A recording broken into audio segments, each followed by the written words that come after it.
Welcome to the Hey Docs podcast with your host, Jill Allen. Today, I am joined by Chandler Wrightenberry, VP of Healthcare Lending at Live Oak Bank. Chandler works closely with orthodontists and healthcare professionals navigating practice ownership, acquisitions, and commercial real estate projects. As costs, interest rates, and timelines continue to shift, many doctors are trying to better understand what purchasing a practice or building really looks like in today's market. In this episode, we're breaking down the lending side of acquisitions and real estate, what doctors should realistically expect, and how to prepare for the financial side of growth. So let's dive in. And now, a word from the sponsors who make this podcast possible.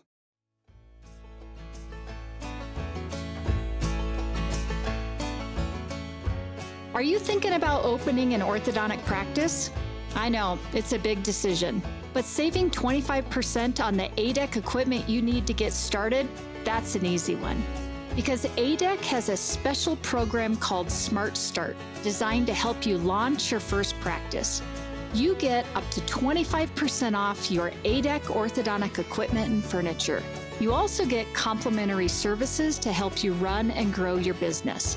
And my favorite part, access to the Smart Start pricing for 2 whole years after you open your doors. That gives you flexibility to add more chairs as your cash flow grows. It's pretty smart. As an orthodontist, you care about getting all the little details right, and ADEC really got it right with this program. So if starting off with a big savings on ADEC equipment sounds good to you, the ADEC Smart Start is definitely worth a closer look. Just follow the link in the show notes to learn more.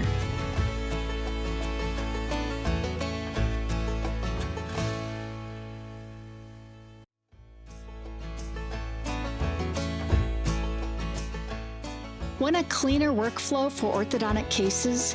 Meet Clarity Solutions from Solventum, formerly 3M Healthcare. The Clarity portal puts aligners, digital bonding, and retainers in a single streamlined platform. One workflow, fewer handoffs, and more control for planning through retention. Simplify your next case. Reach out to your local Solventum sales rep today or visit us at go.solventum.com/clarity. Again, that is go.solventum.com/clarity to learn more.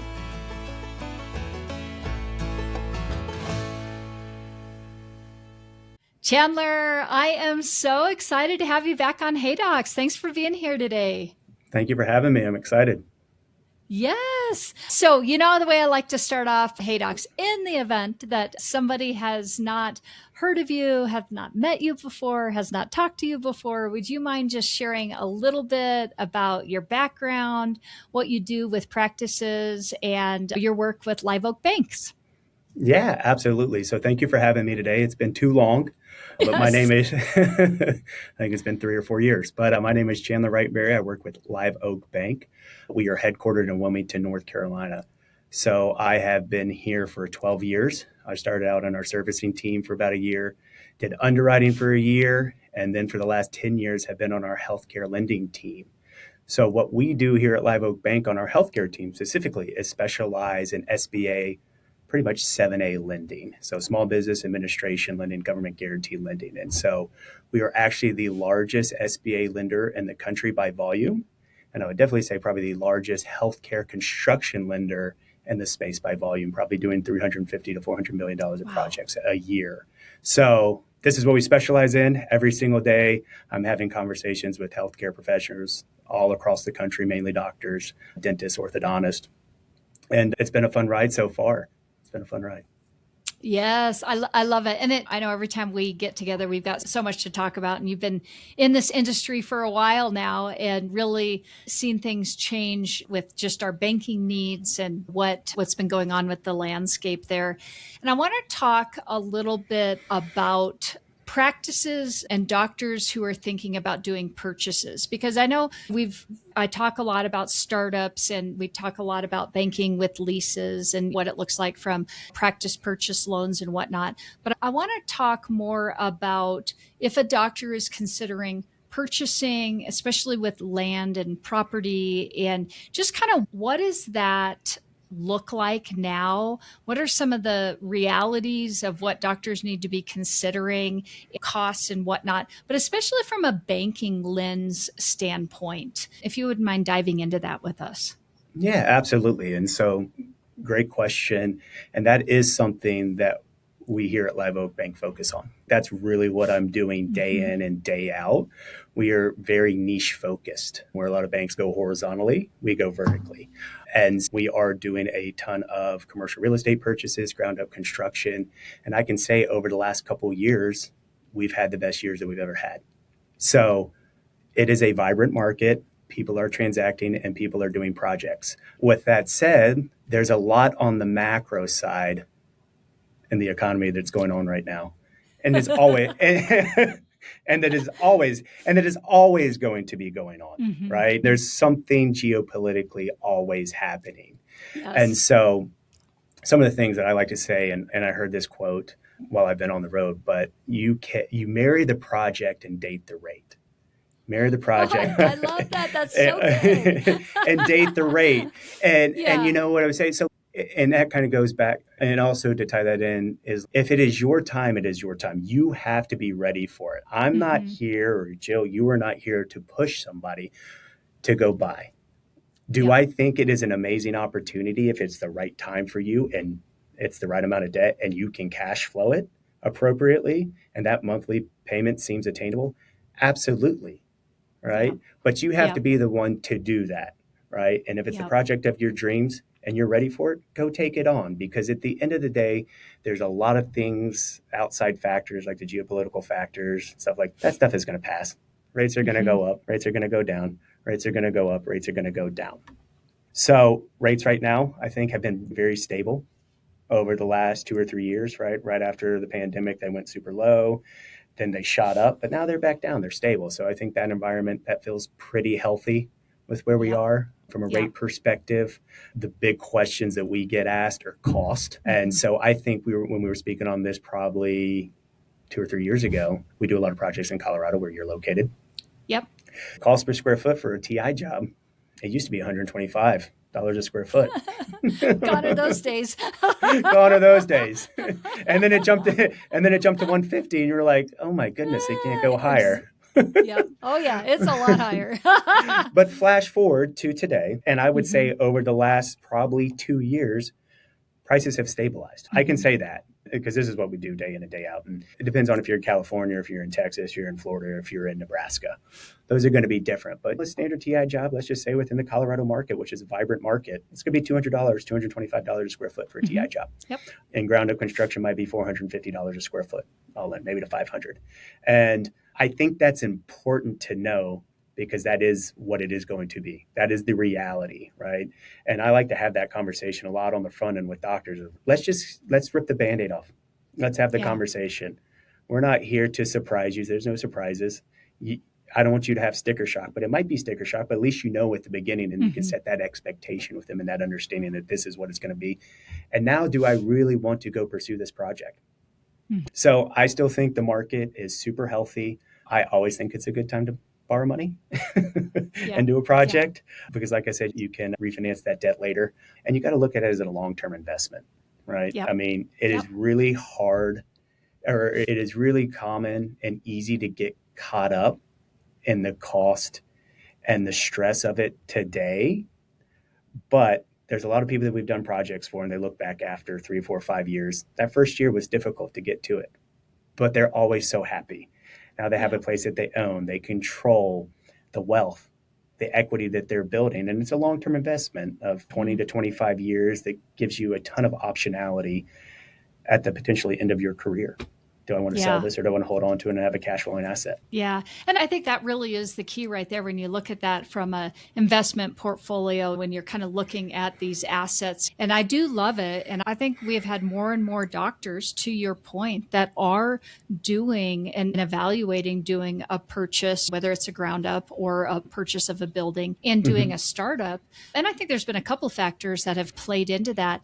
But I always tell my docs, the reality of it is, yes, you're going to be, if you were to compare where you're at with your peers, you're going to be more upside down in your first 3 to 5 years. But 5 years and on, now you've got equity in a practice and you've got equity in a building, and that over the next 10 years, 15 years, 20 years. I just think it really sets you up. So I'm of the same persuasion. If your risk tolerance is there, I don't think you can ever time the market. I think you just have to jump in. And I always tell my docs, hey, there's a reason that you can refinance. In 5 years, the last thing that you're going to be worrying about if your practice is doing well is the cost of your loan. You got 100 other things you're going to be worrying about. And if anything, you're just building that equity into that investment for sure. And that's exactly right. And I may be a little bit biased because that's what I specialize in here at Live Oak is real estate lending. But within our portfolio, and we've helped thousands of clients over the years, been here for 16 years. I've done about $3.5 billion to the dental industry, healthcare industry, and do about $350 to $400 million of projects a year. The average doctor sees a 25 to 30% growth rate upon a relocation into a new building. Yeah. So that's something to be said. Once you see that growth, you see that control, you're not going to be really worrying about the loan as much, right? Or that interest rate, whether it goes down a couple basis points or it goes up a couple basis points. Yeah. Because think about all that growth that you have just received. Yeah, exactly. So I know you and I, we talk to a lot of doctors, and I think that we can both agree that construction and real estate projects can just feel super overwhelming to doctors. And heck, sometimes they feel overwhelming to me too when I'm helping coach through it. Man, we got all these different things coming at us and whatnot.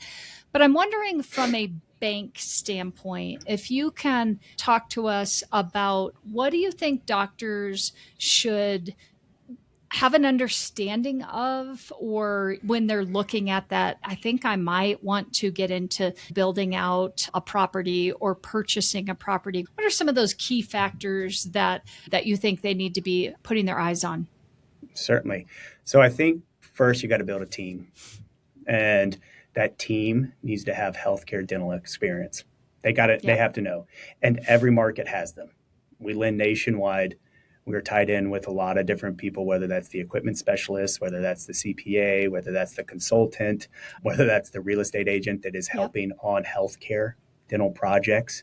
So you got to put that team, people doing the contractors, the architects, they got to be specifically focused on healthcare and dental. Okay, that's number one. So building that team and asking those questions and creating those connections. Number two, I think having a conversation with the bank early on is a really good thing. The sooner, the better. You can't get approved too early. You can't have the conversation too early. There's many of projects that I have worked with doctors for 4, 5, 6 years to finally come to fruition. But I really think having that conversation early with a lender gives you confidence to really go pursue building that team, right? Because it's like, I really have this dream of doing ground up construction or buying a building and remodel it, or just even starting up, whatever it may be. And then I have that conversation with a lender. And here at Live Oak Bank, we get you pre-approved hours. So then it's, I'm not there yet. Okay. But what do I need to do to get there? Yeah. And I've coached many doctors in doing that. So having that conversation early on with a lending institution, I think, is paramount to get that qualification number. And there's a lot of doctors that call me that are already 15 days into contract on a commercial real estate building that has to close in 45 days. And I'm like, what's going on? Did you forget to call us? What happened? So don't do that. Don't do that. Absolutely, we'll help you. We'll knock this deal out for you. Absolutely, we can do this. Nobody's ever called me and asked me this before. And then just understanding today's market, interest rates are not in the 3s or 4s, but they're not in the 8s or 9s, and they're right in the middle. It's a very appropriate rate right now. When you probably extrapolate over the last 50 years, it's probably very reasonable. Still a good time to borrow. You can always refinance. And on the topic of construction, it's a little bit more expensive. It's elevated. A TI job, like we just talked about, it's probably going to be $200 a square foot. It could be $175 in some markets, $185, could go up to $250 to $300 if you're in California. And you just got to go in, and it could go higher than that depending on who potentially the architect is and how you want to design it. But just having all of that information up front gives you the knowledge to be able to make the right decisions through the process and not be scared on the back end when something pops up. So building that team, having a conversation with a lender early on, and having an understanding that the costs are going to be what they're going to be, but they have been flatlining over the last couple of years, I would say. Yeah. So I want to just talk frank for a minute, because I think that a lot of times doctors are, sometimes to hear I got to talk to a banker, it's kind of scary. It's like talking to your I'm scary. parent or I know. I'm something, scary. I'm Yeah, scary. Chandler, you are scary. But it's like you got to kind of show all the things, right? You got to open up the closet doors, and you got to talk about all the things.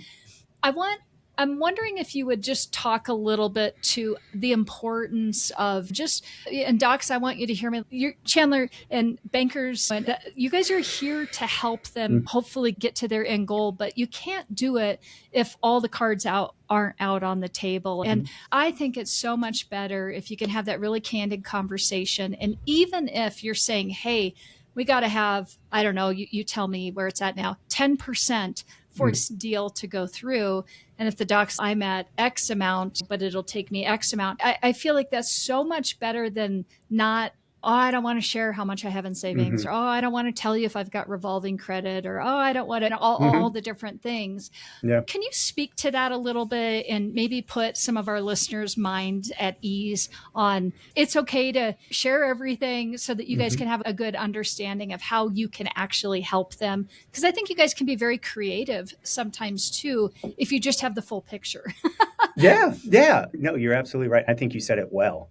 I think honesty is awesome in candidness. And there's multiple conversations that I have with clients where I send them into other different directions, right? To get the best deal that fits for them at that time. But I can't do that unless you give me the information and you open up. And it's not that scary. It's okay. We do a little icebreaker, we break it down, and we'll get past it.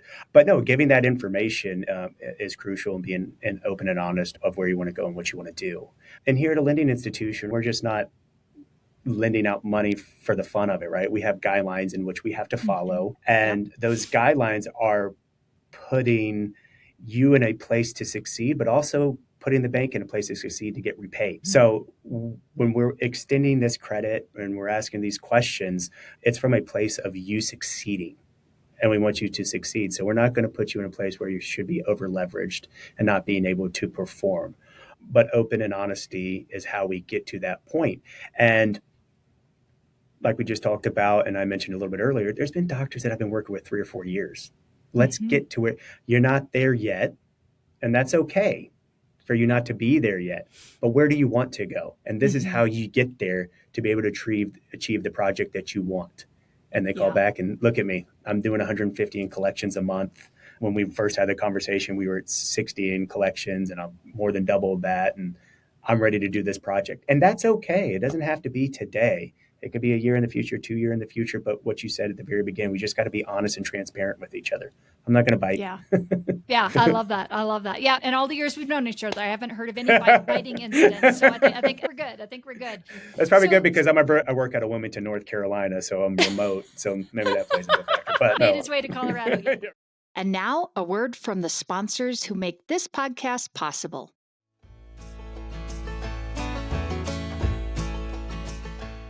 Hey docs, if your new patient follow-up depends on someone remembering, it's leaking revenue. Greyfinch automates new patient follow-up, texts and emails go out automatically, and your treatment coordinator just checks their tasks list to see what needs a quick call or a more personalized message. That is one of the many reasons I recommend everyone take a look at Greyfinch. It isn't just a follow-up tool, it's a complete practice management software built to help you grow and scale. Stop leaking revenue and get $500 off your startup fee with the Jill Allen special at greyfinch.com/Jill Allen.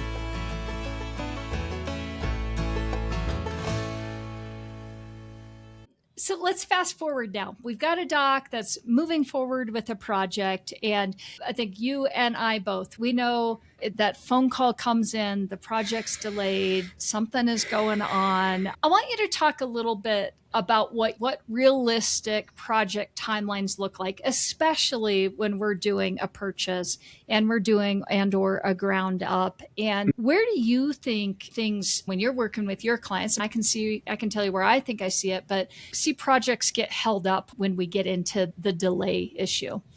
So I'll start from the very beginning. So let's just start from the purchase standpoint, right? And we can just do this as a piece of land or a building. So usually within our markets, if you're going to buy a piece of commercial real estate, it depends on which market it is and how competitive it is. But we see anywhere a year from, I would say, probably 60 to 90 days. I think you probably would agree with that.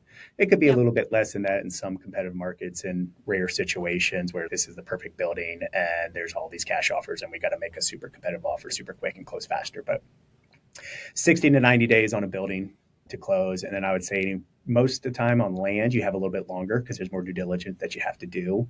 So that's usually anywhere from 90 to 150 to 180 days. That's what we see there. So that I think should be the expectation, land versus building. I hope I did not make any of my commercial real estate friends unhappy with saying that, but I'm sorry if I do. Well, we're speaking in loose terms. I'm not an expert. Loose terms. Yeah. I'm not an expert. Talk to your financial advisor. So then once you get into the project, so let's talk about a building. It's a cart before the horse situation on a purchase of any type, right? Because while you're under contract on a building or a piece of land, you are also going to want to be starting to plan this. So I got to start working with my architect. I started working with my equipment specialist, a contractor, to put all of this information together. And if you've worked through any of these processes with a city, that's not going to happen in 2 or 3 weeks. No, for sure not. Especially California or some of these other states. No. But usually that process is going to, I would probably say you should have an expectation of working with the city to get everything finalized, permits pulled on a building remodel. I would say 6 months. I think 6 months is realistic. It could go maybe a little bit longer than that, maybe a little bit shorter. And then probably on a ground up construction, I'd probably say 6 to 9 months for a planning phase. And so that is to just get the permits pulled so that you can go ground up. Again, there's variables to every situation in which that could extend further. If you're in some different states and municipalities that require a lot more, that could take longer, right? Because then that architect's got to go back and forth, redesign. We got to do revisions back and forth with the city, and how responsive is the city going to be? But I would say anywhere from 6 to 9 months through the planning phase to be able to have permits pulled. Now, construction starts. And so let's go on a building. I would say in a building remodel, that you should have an expectation of 6 or 9 months for a building remodel. So when you lay that all out on a building, I think anywhere from 12 to 18 months is a very reasonable time frame to purchase a building, get it remodeled, and open up the doors. Ground up construction, I think that process is probably going to take anywhere from 9 to 12 months, depending on where you are. Could you be in Colorado at minimum? Yeah. Once it starts, right? Once it starts, that building, at a minimum 9 to 12 months. So I say on a ground up construction route, it should be 18 to 24 months should be your expectation for those doors to be open. And then I always have the asterisk caveat, expect things to take longer. So that's that's a ballpark frame. But if you just want to set expectations, put an extra couple months on there. Yeah, for sure. Yeah, for sure. And I think your timing is right on. And I know you've seen this, I've seen this. I think there's sometimes it's even just the little things that we don't think of. So many times I've seen doctors purchase a building and the zoning isn't right. And the timing, just add another, who knows how long, 6 months, 8 months sometimes. That's a huge deal. And that goes back to who's your team. You need to have a commercial real estate agent that specializes in dental, that makes sure this is zoned appropriately. Yes. In our lending, we get actually a zoning letter. We actually get a zoning letter before we ever close on a building to make sure that this is zoned appropriately. Because what happens if a bank closes on a building that's not zoned appropriately? We've put you in a bad position. We haven't helped you out, right?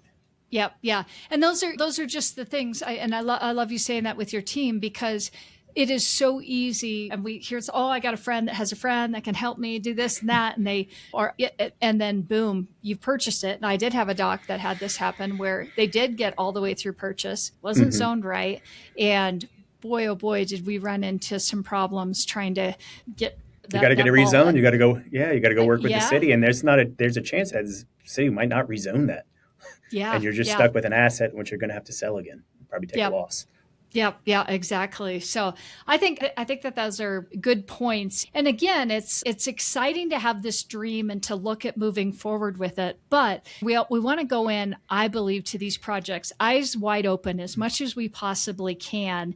And I'd rather plan for the unexpected and be pleasantly surprised if it moves sooner than be reactive to something because we just never thought, or somebody told us, oh, we can get this done in 4 months, no problem. And then 12 months later and you're paying your mortgage payments and you still don't have your practice open, which that has happened. You and I both know that's happened. And there's a lot of frustration, and that dream doesn't sound so great and shiny and fun anymore when you're when you're on that end of it. I'm tired of this. I'm done with this. I am done with this. And you got to think about you guys out there that are listening. We know you have a family. You have a full-time practice. You have a full-time job. You are busy. You are running the kids to sports on top of owning the small business.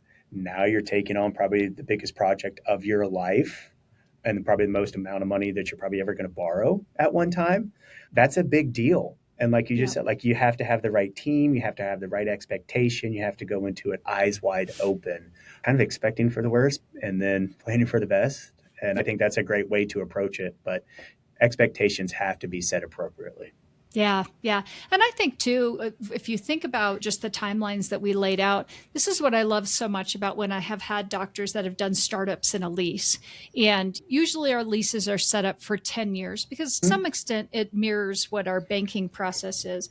Yep. But also usually about 8 years in, that's when most of my docs are getting that itch for, okay, I think I know what I'm doing now. I've got good money coming in. And now I'm really looking at these next 10 years, 15 years ahead of me, however long they're going to look at. And I think that's that perfect time at about that 8-year mark where you're starting to say, okay, maybe I am going to do that ground up. If we look at a ground up at 2 years, 2.5 years, coincides perfectly. Moving out of our lease, moving into where all of the construction and everything is happening and all of that's going on. So you're finishing up the lease, maybe going a month to month for a little bit, and then you're right into your ground up. And I just think if we can't do it on the front end, that so many times works out so beautifully for doctors. And I would think from a banker's perspective, I would think you guys just love those deals because you've got doctors with a lot of runway. They've set themselves up well, and it's just a really easy transition into that. Yep. Said, yeah, that 8-year mark does sound awesome. You got to be ready 1.5 to 2 years out when you're ready to do that. And nothing's going to line up perfectly. I have these guys, my lease goes for another 2.5 years, and I'm trying to plan this exactly right so I don't have to overlap with my lease. I'm like, forget that. Don't worry about that. If you're ready to do it, let's go. It's going to take you 2 years plus to do ground up construction. It's going to take you 18 months or so to do the building. You want more time than less time. And if you get in a situation where you have a little bit of an overlap, that's okay. These things don't ever line up perfectly.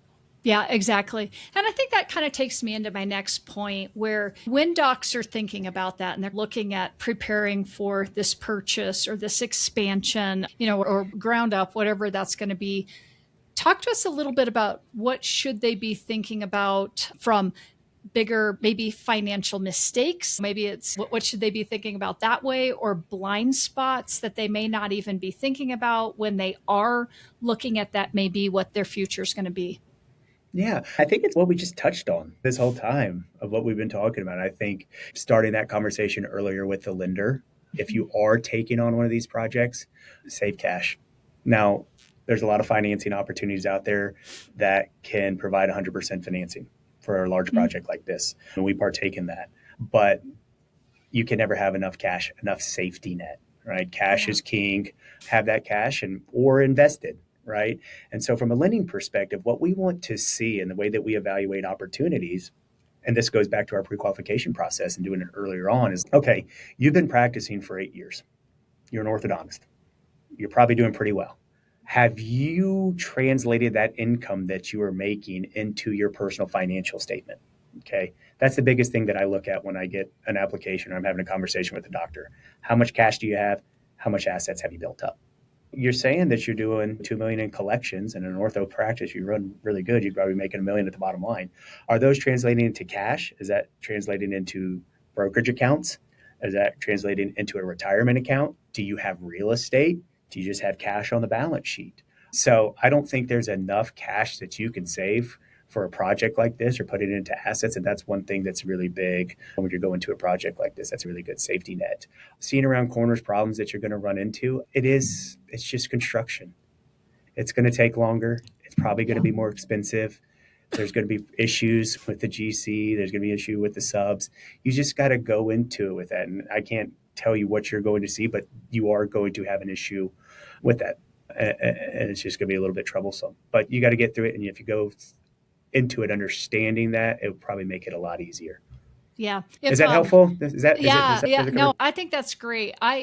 This may be an unfair question to ask, but is there a dollar amount or a percentage amount that if you were to say, that a doctor should have on hand, or would you say, hey, it's better to have true cash just sitting there in a money market account versus invested in something else? Is there, if docs were, it's asset management to a point, wealth management to a point, but does one look better than another, or is it really just depends on the doctor and you kind of take every situation independently?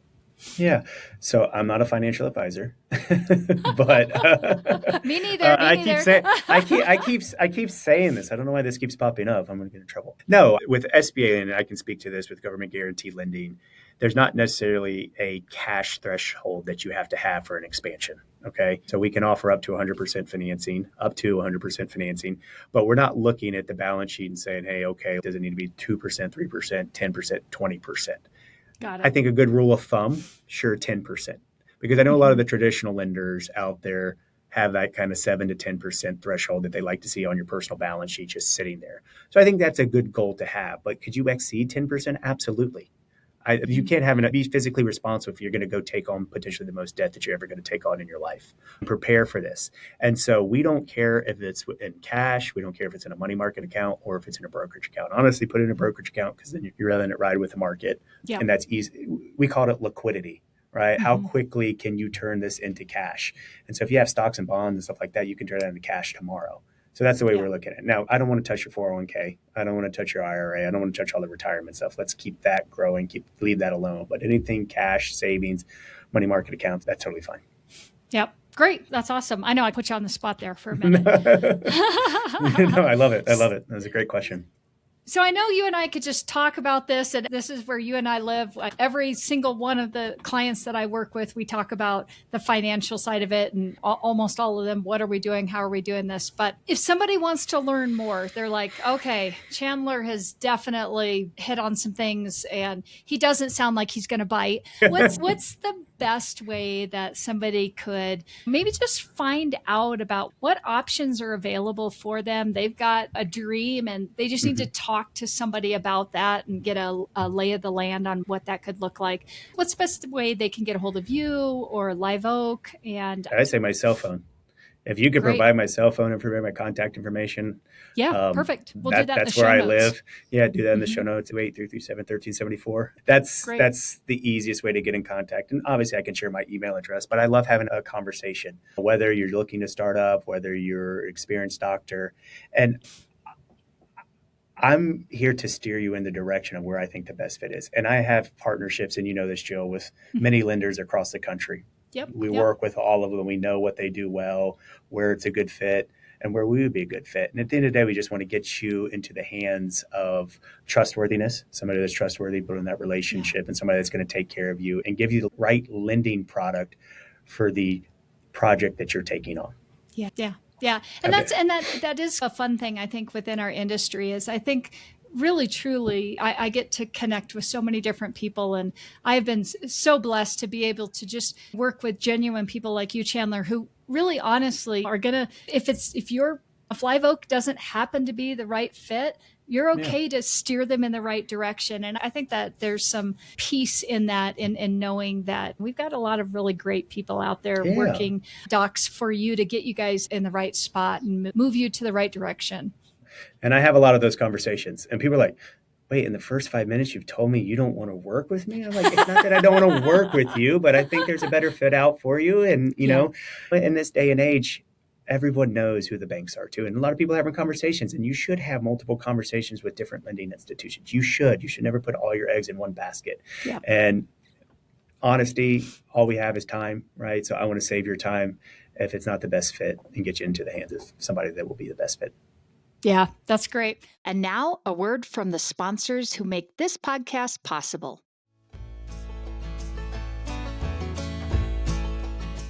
Hey docs, let's talk about Smile Suite, because it's not just another scheduling system. It's a game changer in the world of new patient management. And as a proud Smile Suite partner, I've witnessed the incredible impact it has on practices of all sizes. Smile Suite means your new patient calls and web leads are expertly handled 7 days a week, even during nights and weekends. And they offer top-notch customizable presentation software and seamless post-consultation follow-up. It's like having a secret weapon for your practice's success. Curious? Dive into the revolution at GetSmileSuite.com. And don't forget to mention Hey Docs to unlock some extra goodies. Elevate your practice with Smile Suite, because every smile deserves a suite of excellence. Well, you know how I like to finish this up. I like to finish this with a speed round. Are you ready? Okay. I'm ready. All right. Well, here we go. What is your go-to strategy for getting unstuck when you are facing a problem? You got to go work out. Ooh, I like It's going to be the gym. Yeah, Just got to get into the gym, put my headphones on, just veg out for a little bit. Yeah, that's great. That's great. All right. What is one unconventional perk you think a workplace should have? So I think it's unconventional, and we have it here at Live Oak Bank, but we have 2 restaurants on our campus. Oh, that's awesome. And it's unbelievable. So number one, the food is amazing, and the people that work in the Grove and the Coast, as we call it, are absolutely unbelievable. So I think that is an amazing perk, and it brings the campus together, right? Yeah. Breaking bread, keeping everybody around, being able to conversate, being able to grab coffee with younger people, being able to mentor, being able to, maybe I can go knock on the CEO's door and say, hey, you want to have coffee? It's a really cool thing to have a restaurant where we can bring everybody together. Yes. Oh, I love that. I did not know that. And what a great concept. We got to get you to Wilmington, North Carolina and see this lady. I know. You do. You do. I'll be waiting for my ticket. No, just kidding.